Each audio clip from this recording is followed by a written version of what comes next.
दोस्तों, परिंदों को मंजिल मिलेगी यकीनन, ये फैले हुए उनके पंख बोलते हैं। कहना है कि परिंदों को मंजिल मिलेगी यकीनन, ये फैले हुए उनके पंख बोलते हैं। लोग रहते हैं खामोश अक्सर, लोग रहते हैं खामोश अक्सर, जमाने में जिनके हुनर बोलते हैं, जमाने में जिनके हुनर बोलते हैं। दोस्तों, इसी वाणी के साथ आपका बहुत बहुत स्वागत है, अभिनंदन है आपके अपने YouTube channel Aryan institute Allahabad में। दोस्तों, अभी अभी हमने कहा आपसे कि जमाने में जिनके हुनर बोलते हैं, ठीक ना, जो लोग खामोश रहते हैं उनको आप कभी कमजोर मत आंकिएगा। जो लोग आप कहते हैं कि वो बड़े कमजोर रहते हैं, बड़े गुमसुम रहते हैं, तो हो सकता है उनकी कमजोरी हो, लेकिन कभी इस भूल को भूल मत समझिएगा, ठीक ना। जो लोग खामोश रहते हैं कहीं ना कहीं उनके अंदर कुछ क्वालिटियां होती हैं, ठीक ना। हालांकि खामोशी और चीज़ों के बारे में जब आप डीएलएड के प्रथम सेमेस्टर में जाएंगे तो साइकोलॉजी में आपको बहुत विस्तृत रूप से पढ़ाया जाएगा। बड़ा मजा आता है साइकोलॉजी पढ़ने में, ठीक ना। तो चलिए, आपके सामने विडंबनाएं बहुत हैं। जिनकी रैंक जो है बहुत कम थी, जिनकी रैंक बहुत कम थी, उन भैया को गवर्नमेंट कॉलेज नहीं मिला है। क्यों? उनके सामने समस्या ये है, वो कल से ही मेरे पास कमेंट कर रहे हैं।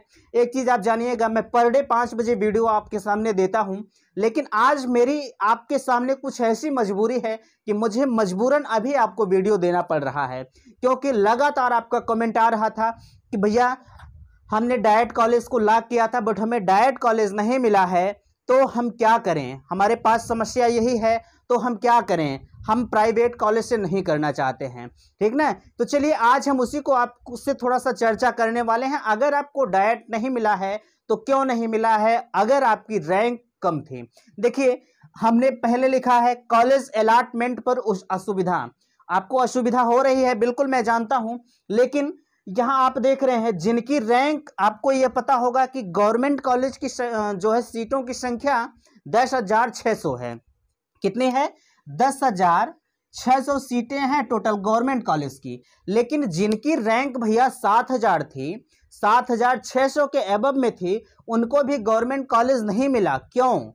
उनके सामने ये समस्या है। आगे क्या है कि एक बार आप ये भी कह रहे थे कि अगर सर हमें एक बार कॉलेज अलॉट हो गया है, जैसे हमने पहली प्रायोरिटी जो हमें सबसे बेस्ट कॉलेज है हमने उसे दिया था, अगर हमें वो कॉलेज नहीं मिला है तो क्या हम जो पहले कॉलेज में प्रायोरिटी दिए थे अपनी, क्या उस कॉलेज से हम कर सकते हैं? मीन्स हमारा ये समझिएगा, जैसे आपने इस कॉलेज को दिया था, एक कॉलेज है ये, इस कॉलेज को जब आपने दिया था ये आपका दूसरा कॉलेज है, पहले नंबर पे इस कॉलेज को लॉक किया, दूसरे नंबर पे इसे किया, यह कॉलेज आपको नहीं मिला, ये वाला मिल गया। तो अब आप चाहते हैं कि इस कॉलेज से हम ना करें, इसमें आ जाएं, तो इसके लिए आप जानना चाहते हैं इसके लिए हम क्या कर सकते हैं, ठीक ना। देखिए, पीएनपी ने सीधे तौर पर आपसे कहा है, आप अगर नोटिस नहीं पढ़े होंगे तो आप पढ़ लीजिएगा।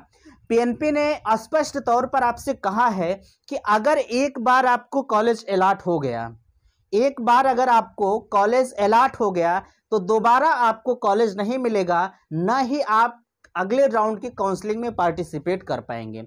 अगर आप फीस को नहीं जमा करते हैं, आपको पता है कि काउंसलिंग फीस आपकी 10,000 रुपये है, अगर आप 10,000 रुपये का पेमेंट नहीं करते हैं तो आपका अभ्यर्थन निरस्त कर दिया जाएगा, ठीक ना। चलिए, देखिए आपके सामने लिखा है कि जिनकी रैंक 10,000 के आसपास है उन्हें सरकारी कॉलेज क्यों नहीं मिला।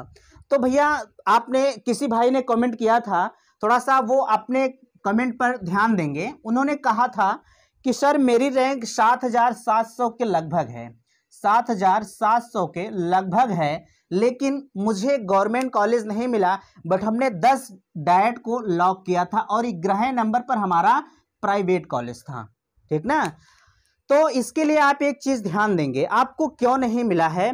जैसे आपकी रैंक अगर 7,700 है, आपने 10 गवर्नमेंट कॉलेज को लॉक किया और 11वें नंबर पर आपने प्राइवेट कॉलेज को लॉक किया, ठीक ना। तो आपको प्राइवेट जो है गवर्नमेंट कॉलेज क्यों नहीं मिला? देखिए, आपको गवर्नमेंट कॉलेज इसलिए नहीं मिला है कि आपकी रैंक 7,700 है, आपने 10 गवर्नमेंट कॉलेज को लॉक किया था। अगर सपोज दैट मैं मानता हूं कि इन सभी गवर्नमेंट कॉलेजों की सीटों की संख्या 100 है, ठीक ना, इन सभी गवर्नमेंट कॉलेज में जो सीटों की संख्या है 100 है। मैं सपोज दैट कि आपसे बात कर रहा हूं, सिर्फ आपको समझाने का प्रयास कर रहा हूं, ठीक ना। इनकी सीटों की संख्या 100 है, तो आपकी रैंक भैया 7700 है। आपने तो सिर्फ 10 ही कॉलेज को तो लॉक किया था, मीन्स आप सिर्फ जो है 1000 सीटों पर आपने दावेदारी ठोकी थी। आपने 1000 सीटों पर अपना दावा ठोका था कि हमें इन 1000 सीटों में हमें चाहिए, लेकिन आपकी तो रैंक 7700 है।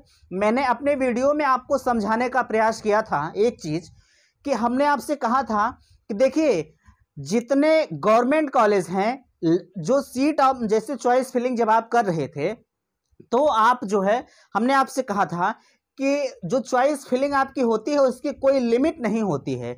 आपके 67 डायट कॉलेज हैं, अगर आप चाहते तो 10 की जगह 67 डायट कॉलेज को लॉक कर सकते थे। उसमें आपको चॉइस फिलिंग की बाध्यता नहीं थी कि आपको सिर्फ 10 ही कॉलेज या 20 ही कॉलेज को लॉक करना है। आप अगर चाहते तो 67 के 67 कॉलेज को लॉक कर सकते थे, कोई दिक्कत नहीं थी। बट आपने यही गलती किया है कि जो आपने 10 कॉलेज को लॉक किया था। हाँ, मैं मानता हूं कि आपके दिमाग में यह रहा होगा कि मेरी रैंक तो कम है, मुझे मिल जाएगा, ठीक ना। मैं आपकी भावनाओं को समझता हूं, लेकिन आपने ये भूल किया है भैया मेरे कि आपने सिर्फ 10 कॉलेज को लॉक किया। और 11वां कॉलेज आपको क्यों मिला? क्योंकि आपकी रैंक अच्छी थी। आपकी रैंक अच्छी थी, इसलिए आपको 11वां कॉलेज में जो है प्राइवेट कॉलेज में जाके आपका एडमिशन रुक गया, ठीक ना। अब आप चाहते हैं, आप मुझसे कह रहे थे कि मुझे क्यों नहीं मिला, तो भैया इसीलिए आपको नहीं मिला। आपने सिर्फ 1000 सीटों पर अपनी दावेदारी ठोकी थी।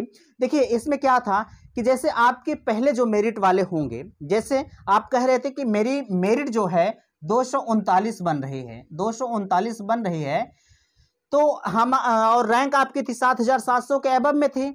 तो एक चीज आप जानिएगा, अगर आपकी मेरिट 239 बन रही थी तो जाहिर सी बात है कि 240 वाले भी रहे होंगे, आपके क्रॉस किए होंगे, 245 वाले भी रहे होंगे।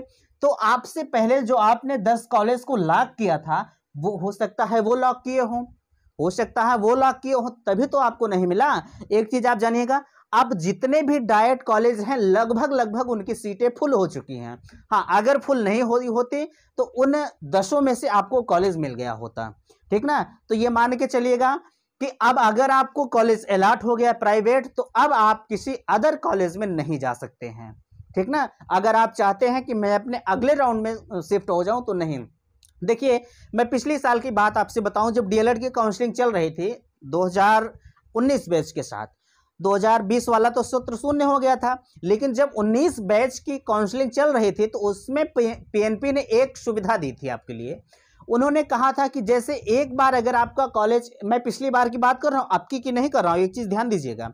उन्होंने कहा था कि अगर आपको, जैसे आपको यह कॉलेज मिला है, ये कॉलेज आपको मिला है, कॉलेज मान लीजिए कॉलेज मिला है, अगर इस कॉलेज से आप असंतुष्ट हैं, इस कॉलेज को नहीं लेना चाहते हैं, तो आपको फ्रीज और फ्लॉट का ऑप्शन दिया जाता था, ठीक ना। फ्रीज और फ्लॉट का ऑप्शन दिया जाता था। उसमें आप क्या करते थे कि अगर आप इस कॉलेज से संतुष्ट हैं तो आप जाके कॉलेज को फ्रीज कर देते थे। फ्रीज करने के बाद उनकी भी पिछले साल की फीस 10,000 रुपए थी, काउंसलिंग फीस, ठीक ना।